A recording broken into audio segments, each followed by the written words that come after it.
Masalah sampah di Kota Ambon terus menjadi perhatian publik dan dinilai semakin mendesak. Tingginya volume sampah harian, keterbatasan sistem pengelolaan, serta rendahnya kesadaran masyarakat dalam memilah sampah dari sumbernya membuat persoalan ini belum menemukan solusi jangka panjang.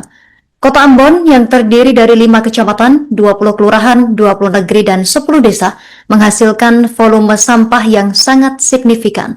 Berdasarkan data Dinas Lingkungan Hidup dan Persampahan DLHP, Kota Ambon sendiri tahun 2024, pemirsa, produksi sampah harian mencapai sekitar 220 ton. Informasi lengkapnya terkait apakah sudah mendapatkan solusi, kita terhubung bersama rekan Jenderal Luis, wartawan Tribun Ambon.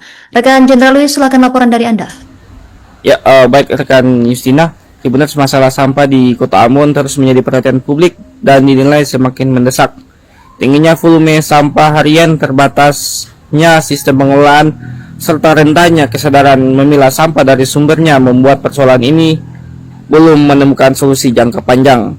Kota Ambon yang terdiri dari 5 kecamatan, 20 kelurahan, 20 negeri, dan 10 desa menghasilkan volume sampah yang sangat signifikan. Berdasarkan data dari Dinas Lingkungan Hidup dan Persampahan atau DLHP Kota Ambon tahun 2024, setiap harinya Kota Ambon memproduksi sekitar 220 ton sampah. Angka ini menjadi tantangan besar bagi pemerintah daerah dalam menjaga kebersihan dan kesehatan lingkungan. Kondisi tersebut terlihat nyata di kawasan air besar RT 12 RW 17 Desa Batu Merah, Kecamatan Siremau, Kota Ambon. Tumpukan sampah di lokasi itu mencapai 134 ton dan harus ditangani secara khusus oleh Dinas Lingkungan Hidup Kota Ambon. Pada 12 hingga 13 Januari 2026, DLHP telah mengerahkan 18 dump truck untuk membersihkan kawasan tersebut. Di tengah persoalan sampah yang kian krusial di Kota Ambon, Polda Maluku telah mengambil langkah berbeda dengan menitik beratkan pada pencegahan dan pengelolaan sampah dari sumbernya. Sejak Irjen Pol Dadang Hartanto menjabat sebagai Kapolda Maluku, isu kebersihan lingkungan mulai mendapat perhatian serius di internal kepolisian. Kabid Humas Polda Maluku Kombes Pol Rosita Masugi menjelaskan bahwa Kapolda telah memerintahkan pembangunan lubang biopori sejak Agustus 2025. Hingga kini sebanyak 16 lubang biopori telah dibangun di lingkungan markas Polda Maluku dan 24 lubang biopori di asrama polisi kawasan Tantui. Selain pembangunan biopori, Kapolda juga memerintahkan setiap satuan kerja dan ruangan di lingkungan Polda Maluku untuk melakukan pemilahan sampah. Sampah organik dan anorganik, khususnya sampah plastik, harus dipisahkan sejak dari sumbernya. Dengan sistem tersebut, sampah yang dibuang ke tempat penampungan sementara hanya berupa sampah plastik yang masih bisa didaur ulang. Sementara itu, sampah organik langsung dimasukkan ke dalam lubang biopori yang telah disiapkan. Penerapan biopori tidak hanya dilakukan di Mapolda Maluku, tetapi juga di lingkungan asrama polisi. Langkah ini dimaksudkan agar kesadaran kebersihan lingkungan tidak hanya terbatas di tempat kerja, tetapi juga menjadi kebiasaan di lingkungan tempat tinggal anggota Polri.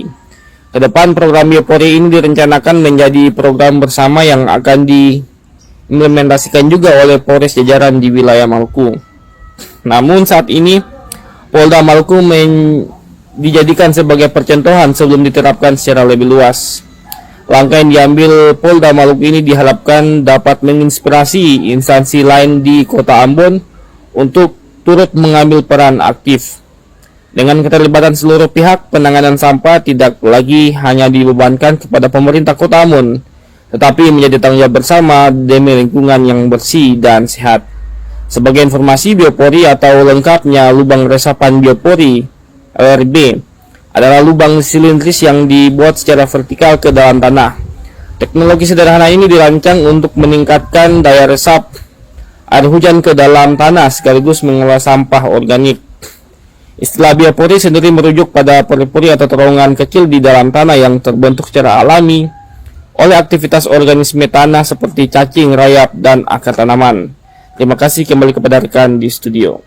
Mengumpulkan seluruh asbak-asbak rem di Polda untuk sama-sama menyikapi terkait dengan masalah sampah. Jadi di Polda ini kemudian beliau perintahkan untuk membuat biopori. Biopori itu tujuannya adalah untuk menampung sampah-sampah organik yang bekas makanan dan sebagainya yang bisa terurai kembali, berarti akan dibuang ditampung di biopori tersebut. Kemudian kalau di ruangan-ruangan diperintahkan sebelum untuk menyiapkan sampah. Di situ ada 3 jenis tempat sampah, di sampah kering, kemudian ada biopori, plastik. Jadi nanti yang dibuang di tempat sampah umum adalah sampah-sampah yang plastik yang nantinya tentunya akan dibuang di tempat sampah di penampungan akhir dan bisa didaur ulang kembali. Jadi itu juga bukan hanya di Polda tapi juga di asrama-asrama kepolisian. Saat ini contohnya di asrama Pentung itu juga sudah diterapkan. Artinya beliau mengajak untuk sama-sama kita menjaga lingkungan, karena kalau membuang sampah-sampah plastik kan terpasti dapat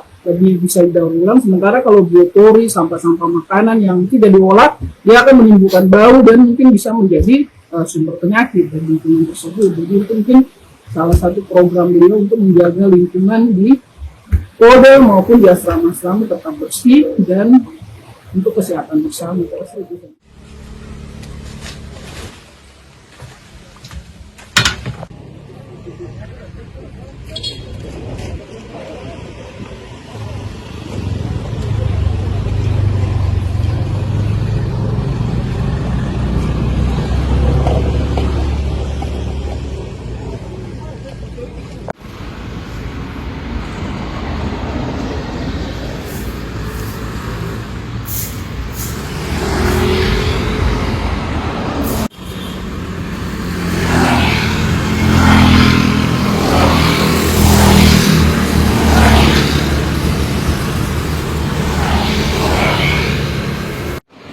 Kalian na to?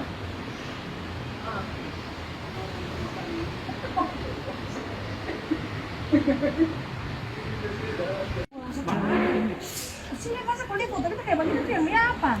Mau baliau, saya lihat dia tujuan apa? Makanya jangan pakai apa nih? Serius. Tapi kalau laki-laki dia memang perhatikan. Nah, memang, saya bilang itu tujuan. Itu pengen apa Lesio?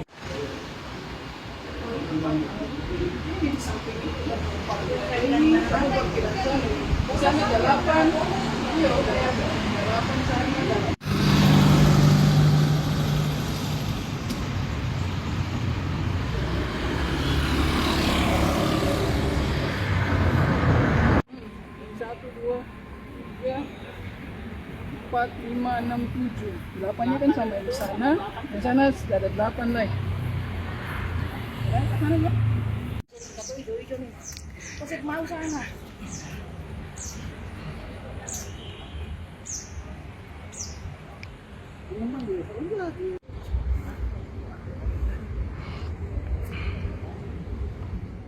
Download Tribun X sekarang, menghadirkan lokal menjadi Indonesia.